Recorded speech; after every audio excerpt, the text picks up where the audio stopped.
Salve, selamat pagi. Pada kesempatan kali ini saya akan menjelaskan tentang sejarah proses lahirnya Pancasila. Pendahuluan, Pancasila merupakan cerminan cita-cita luhur yang tertanam dalam budaya dan peradaban bangsa Indonesia. Bukan sekedar daftar frasa, Pancasila memegang peranan penting dalam kehidupan berbangsa dan bernegara sebagai landasan negara. Warisan agung bangsa Indonesia yang dikenal sebagai Pancasila perlu dilestarikan dan dipraktikkan dalam kehidupan sehari-hari. Melalui pemahaman dan penerapan cita-cita Pancasila, kita dapat membangun bangsa yang maju, berkeadilan, dan bersejahtera. Latar belakang sejarah. Para pendiri bangsa terutama termotivasi untuk mempertimbangkan pembentukan negara berdasarkan kondisi yang keras dan tidak adil yang berlaku di Indonesia. Selama era kolonial, setelah pertimbangan yang cermat, Pancasila dipandang sebagai pilihan terbaik untuk menciptakan negara yang otonom, bersatu, berdaulat, adil, dan sukses bagi Indonesia.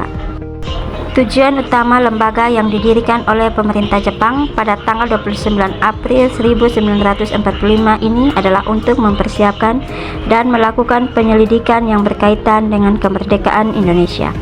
Meskipun didirikan oleh para penjajah, BPUPKI berfungsi sebagai wadah bagi para pemimpin nasional untuk mengembangkan sistem politik yang akan menjadi landasan Indonesia yang merdeka. Pidato lahirnya Pancasila telah meninggalkan warisan yang tak ternilai bagi bangsa Indonesia. Pidato ini menunjukkan kemampuan bangsa Indonesia untuk menghasilkan ide-ide cemerlang yang patut dijadikan contoh bagi semua orang. Prinsip-prinsip yang tertuang dalam Pancasila masih berlaku hingga saat ini dan menjadi landasan bagi pertumbuhan bangsa Indonesia. 5 Sila Pancasila. Titik balik yang signifikan dalam pengembangan prinsip-prinsip yang mendasari negara Indonesia adalah pidato Soekarno pada tanggal 1 Juli 1945.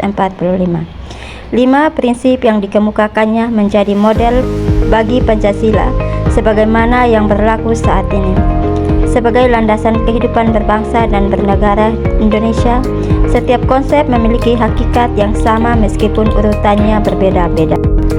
1. Kebangsaan Indonesia. 2. Internasionalisme atau peri kemanusiaan. 3. Mufakat atau demokrasi. 4. Kesejahteraan sosial. 5. Ketuhanan yang Maha Esa.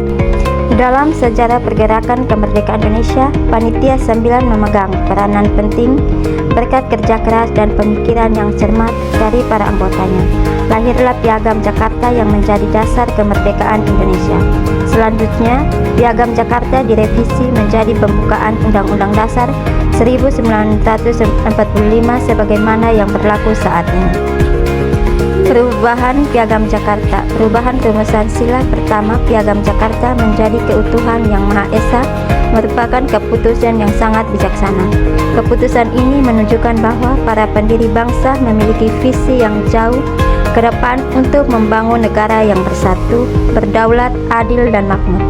Nilai-nilai toleransi dan keberagamaan yang terkandung dalam sila pertama ini merupakan modal sosial yang sangat berharga bagi bangsa Indonesia. Pengesahan Pancasila. Setelah melalui proses konseptualisasi yang panjang yang melibatkan beberapa pemangku kepentingan, Pancasila akhirnya disetujui sebagai dasar negara Indonesia. Sehari setelah proklamasi kemerdekaan Indonesia, tepatnya pada tanggal 18 Agustus 1945. Panitia Persiapan Kemerdekaan Indonesia atau PPKI melakukan pengesahan tersebut. Dukungan PPKI terhadap Pancasila menandai perubahan sejarah yang sangat penting bagi rakyat Indonesia sebagai landasan negara. Pancasila telah menunjukkan kemampuannya untuk menyatukan penduduk Indonesia yang beragam dan bertindak sebagai cetak biru untuk membangun negara yang makmur dan kontemporer. Sidang PPKI. Panitia Persiapan Kemerdekaan Indonesia atau PPKI merupakan organisasi penting yang memegang peran besar dalam sejarah kemerdekaan Indonesia. PPKI dibentuk pada tanggal 7 Agustus 1945. PPKI bertugas melanjutkan kerja Badan Penyelidik Usaha Persiapan Kemerdekaan Indonesia atau BPUPKI.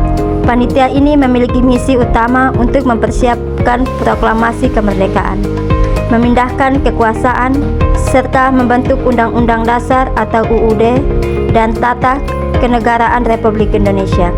Ir Soekarno ditunjuk sebagai Ketua PPKI dengan Muhammad Hatta sebagai wakilnya, serta Mr. Ahmad Subarjo sebagai penasehat.